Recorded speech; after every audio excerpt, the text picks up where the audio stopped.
طاقت جب تک اندھیرے میں رہتی ہے اس کا رعب قائم رہتا ہے، مگر جیسے ہی وہ روشنی میں آتی ہے وہ ایکسپوز ہو جاتی ہے، اور یہی کچھ بھارت کے ساتھ ہوا ہے۔ پاکستان کے پہلے ہی حملے کے بعد بھارت کی عزت زمین بوس ہو گئی۔ اسرائیل کی ڈرون ٹیکنالوجی کا بھی ہم نے جنازہ نکال دیا اور اس کو پاکستان کے ہاتھوں مسلسل ہزیمت کا سامنا کرنا پڑا۔ Indian D G M O نے یہ بات تسلیم کر لی ہے کہ ہم نے ان کے اندر گھس کے مارا ہے۔ پاکستان نے تو اسے سپر پاور بننے کے خواب سے نیچے اتار کر ریجنل پاور بھی نہیں رہنے دیا۔ بسم اللہ الرحمن الرحیم۔ السلام علیکم ناظرین، امید ہے آپ سب لوگ خیر خیریت سے ہوں گے۔ عمر عبداللہ انڈیا کے جو زیر انتظام کشمیر ہے اس کے وزیر اعلیٰ نے یہ بیان دیا ہے کہ پاکستان نے ہمیں اس سٹیج پر لا کھڑا کیا ہے جس کے بارے میں ہم سوچ بھی نہیں سکتے تھے، جبکہ بھارت کے ایک ریٹائرڈ لیفٹیننٹ جنرل نے پاکستان کی فورسز کے گن اس طرح گائے ہیں کہ خود بھارت کے اندر سانپ لوٹ گئے ہیں۔ ان کا یہ کہنا ہے کہ چائنا کے ہتھیاروں کو پاکستانی پائلٹس نے چائنا سے بڑھ کر استعمال کیا ہے، اور اگر مجھے کمان دی جائے اور مجھے کہا جائے کہ چین یا پاکستان کس سے جنگ کرو گے تو میرا جواب ہوگا چین سے، کیونکہ پاکستانی لڑنے میں بہت اچھے ہیں۔ تو ناظرین، طاقت جب تک اندھیرے میں رہتی ہے اس کا رعب قائم رہتا ہے، مگر جیسے ہی وہ روشنی میں آتی ہے وہ ایکسپوز ہو جاتی ہے، اور یہی کچھ بھارت کے ساتھ ہوا ہے۔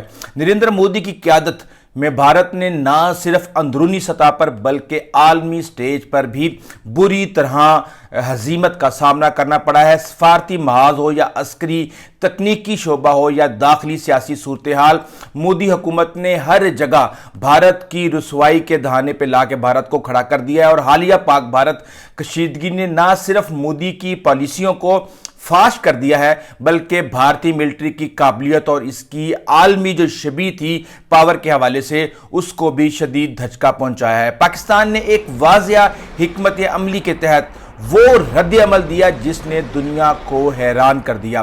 اب سوال یہ ہے کہ بھارت کی یہ ناکامی صرف ایک عسکری غلطی تھی یا اس کے پیچھے پاکستان کے خلاف مغرب اور بھارت کے مشترکہ تخمینے میں شامل تھے؟ اس تمام پس منظر میں نہ صرف مودی کا سیاسی مستقبل داؤ پر لگ چکا ہے بلکہ عالمی طاقتوں کے لیے بھی کئی نئے سوالات جنم لے چکے ہیں۔ یہی وہ مقام ہے جہاں سے ایک نئے بیانیے کا آغاز ہو چکا ہے۔ یہی حال انڈیا کے ساتھ ہوا ہے، اور مودی کی زیر نگرانی انڈیا نہ صرف اپنے ملک میں بلکہ بیرون ملک میں بھی بری طرح ایکسپوز ہو کر رہ گیا ہے۔ کون سا ایسا محاذ ہے جہاں انڈیا ایکسپوز نہیں ہوا؟ بھارت کو اس وقت ہر طرف سے ہزیمتوں کا سامنا کرنا پڑ رہا ہے، چاہے وہ سفارتی ہو، اندرونی معاملات ہو، ملٹری سے ریلیٹڈ معاملات ہو، ٹیکنالوجی سے۔ غرض یہ کہ ہر جگہ عزت کا جو جنازہ ہے مودی کی وہ بڑی دھوم دھام سے نکل رہا ہے، جس پر آنے والے وقتوں میں نہ صرف مودی کے ووٹ بینک پر اثر پڑے گا بلکہ یہ اس کی شکست کا بھی سبب بنے گا، جو کہ ایک انتہائی تشویشناک بات ہے۔ کیوں؟ میں آپ کو بھی آگے جا کے بتاتا ہوں کہ سوال یہ پیدا ہوتا ہے کہ ایسا کیوں ہوا؟ کیا اس کی ملٹری کیلکولیشن میں فرق آ گیا؟ کیا اس کو پاکستان کے رد عمل کا اندازہ نہیں تھا؟ جبکہ 4 جنگیں اور کئی جھڑپیں جو ہیں ان ممالک کے درمیان ہو چکی ہیں۔ کیا اس کی نظر میں پاکستان سفارتی محاذ پر بالکل لولا لنگڑا تھا اور مغربی دنیا انڈیا کے ساتھ سینہ بہ سینہ کھڑی ہوئی تھی؟ یہاں یہ سوال بھی بنتا ہے کہ مغرب اس لڑائی میں کیا ایکسپیکٹ کر رہا تھا؟ نو ڈاؤٹ پاکستان نے یہ مارکا مار کر انڈیا کیا پوری دنیا کو حیران کر دیا ہے۔ پہلے امریکہ بھی شاید یہ سمجھ رہا تھا کہ اب پاکستان میں کوئی دمخم نہیں، انڈیا اپنی منمانی کر لے پھر ہم دونوں ممالک کو مذاکرات کی میز پر لے آئیں گے۔ اسی لیے اس نے حقیقی طور پر مذاکرات کروانے میں دلچسپی نہیں لی، لیکن جب 12ویں نمبر پر ہونے والی فوج نے 5ویں نمبر والی فوج کو ناکو چنے چبوا دیے اور اس کی عزت کو تعطار کر دیا تو پھر دنیا کو سمجھ آئی کہ اس کشیدگی کے شروع ہونے سے پہلے انڈیا کو اس بات پر بڑا تکبر تھا۔ وہ دنیا کی 5ویں بڑی معیشت ہے جبکہ پاکستان کی ایک لڑکھڑاتی ہوئی معیشت IMF کے سہارے کھڑی ہے، وہ اس کا مقابلہ نہیں کر سکیں گے۔ لیکن پاکستان کے پہلے ہی حملے کے بعد بھارت کی عزت زمین بوس ہو گئی۔ غالباً مغرب کی بھی اس طرح کی کیلکولیشنز تھیں۔ پھر وقت نے یہ ثابت کر دیا کہ ہماری ملٹری کی بہتر حکمت عملی نے انڈیا کے اس خواب کو چکنا چور کر دیا۔ یہ کیسے ممکن ہوا؟ دراصل پاکستان نے کچھ ریڈ لائنز ڈرا کر رکھی تھی اور ان ریڈ لائنز کا انڈیا سمیت پوری دنیا کی بڑی طاقتوں کو اچھی طرح علم تھا، اور وہ ریڈ لائنز یہ تھیں کہ اگر ہمارے پانی کو روکا گیا، اگر ہماری پورٹس کو روکا گیا، اگر ہمارے نیوکلیر ایسٹس کو نشانہ بنایا گیا تو یہ ایکٹ آف وار کے زمرے میں آئے گا، اور اگر کوئی ایسا کرے گا تو اس کو پھر اس کا بھرپور منہ توڑ جواب دیا جائے گا۔ ایک کنونشنل وار چل رہی تھی، انڈیا نے پاکستان کی کچھ جگہوں کو ٹارگٹ کیا ہوا تھا۔ اسی انڈین حملے میں پاکستان نے اس کے 6 جہاز گرا دیے، جس نے پوری دنیا کے اندر تہلکہ مچا دیا۔ اگلے دن ڈرونز کی ٹٹ فور ٹیٹ چل رہی تھی، پھر انڈیا نے اپنی ہزیمت کو چھپانے کے لیے ہماری قائم کردہ ریڈ لائن کے قریب میزائل سے وہ فائر کر دیے، جس کا مطلب یہ تھا کہ وہ ہمارے نیوکلیر ایسٹس کو مارک کرنا چاہتا ہے۔ اس نے اس کے لیے نور خان ایئر بیس اور سرگودا کو منتخب کیا۔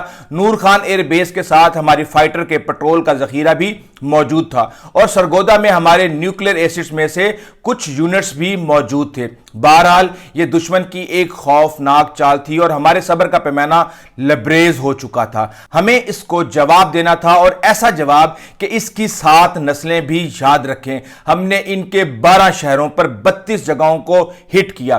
پھر دنیا نے دیکھا کہ انڈیا کو فوراً اپنی جان کے لالے پڑ گئے، اور جو دفاعی وال انہوں نے عارضی بنائی ہوئی تھی اس کو ملیا میٹ کر دیا، اور وہ ریت کی دیوار بن کر ثابت ہوئی، اور وہ مڈل ایسٹ، یورپ، بلکہ خود چین تک کو بیچ میں ڈال کر پاکستان کے اس حملے کو روکنے کا کہنے لگا۔ اس نے سیز فائر کا اعلان کر دیا۔ اس 20 دن کی کشیدگی اور چند گھنٹے کے پاکستان کے جواب نے پورے عالمی منظرنامے کو ہی بدل کر رکھ دیا۔ پوری دنیا میں انڈین فورسز کی کریڈیبلٹی پر سوال اٹھایا جا رہا ہے، اور خود مودی پر سکتے کا عالم ہے۔ اس کی گودی میڈیا نے جو زہر اپنی عوام کے ذہنوں میں ڈال دیا تھا، وہ اس حقیقت کو تسلیم کرنے میں ہچکچاہٹ محسوس کر رہا ہے۔ بیسیکلی اس وقت مودی نے جو کل تقریر کی ہے اس میں یہ کہا ہے کہ ہم نے اپنے ٹارگٹس اچیو کر لیے ہیں، لیکن جو اس کو زناٹے دار تھپڑ پڑے ہیں جس کی گونج پوری دنیا میں ہے، وہ اس کا ذکر نہیں کر رہا، اور وہ یہ کہہ رہا ہے کہ دوبارہ دہشت گردی ہوگی تو ہم یہ دوبارہ کریں گے۔ نہ نومن تیل ہوگا، نہ رادہ ناچے گی، چڑیاں چگ چکی ہیں اپنا کھیت۔ بلکہ اب وہ اس میڈیا پر اعتبار بھی جو ان کی عوام ہے نہیں کرے، کیونکہ مودی کا مستقبل اس وقت داؤ پر لگ چکا ہے۔ پاکستان نے اس کارروائی کے دوران انڈین ملٹری پر اپنی نفسیاتی، ڈیجیٹل، ملٹری اور سائبر برتری ثابت کر دی ہے۔ پاکستان ایک بہتر اسٹریٹجی کا حامل ملک ہے۔ اس کشیدگی کے دوران ہم تو ڈوبے ہیں صنم، تم کو بھی لے ڈوبیں گے کے ساتھ انڈین نے اپنے ساتھ ساتھ 3 اور ممالک کے ملٹری ایکوپمنٹس پر بھی سوالیہ نشان کھڑا کر دیا ہے۔ اس کی اپنی ملٹری تو بزدل نکلی ہی، لیکن اس نے رافیل کے 22 سال سے مختلف ممالک کے زیر استعمال ہونے کے باوجود اس کو مشکل میں ڈال دیا ہے، اور وہ پہلا رافیل اس نے گروا دیا ہے جو آج تک کسی بھی کمبیٹ میں نہیں گرا تھا۔ اس سے اگلے 26 جو فائٹرز ہیں اس پر جو فرانس ہے وہ اس سے مذاکرات کرنا چاہ رہا ہے۔ اسی طرح S-400 کی 4 بیٹریوں میں سے پاکستان کا 2 بیٹریوں کے سسٹمز منجمد کر کے انہیں ہٹ کر دینا روس کے لیے ایک خطرناک سگنل ہے۔ اس نے کئی ممالک کے دفاعی نظام پر کویسچن مارک لگا کر رکھ دیا، اور اس نے اپنا بہترین ایئر ڈیفنس سسٹم کس ملک کے حوالے کر دیا۔ پھر اسرائیل کی ڈرون ٹیکنالوجی کا بھی ہم نے جنازہ نکال دیا، اور اس کو پاکستان کے ہاتھوں مسلسل ہزیمت کا سامنا کرنا پڑا، اور اسرائیل کو سبق مل گیا کہ تمہارا دوست کتنا نکما ہے۔ اس کی اپنی ملٹری اتنی نااہل نکلی کہ اب جب سیز فائر کا اعلان ہو گیا ہے اور دونوں ممالک کے ڈی جی ایم او ایک دوسرے کے ساتھ بات چیت کا آغاز کر چکے ہیں، اور Indian D G M O نے یہ بات تسلیم کر لی ہے کہ ہم نے ان کے اندر گھس کے مارا ہے۔ انہوں نے پاکستان سے کہا ہے کہ جن علاقوں پر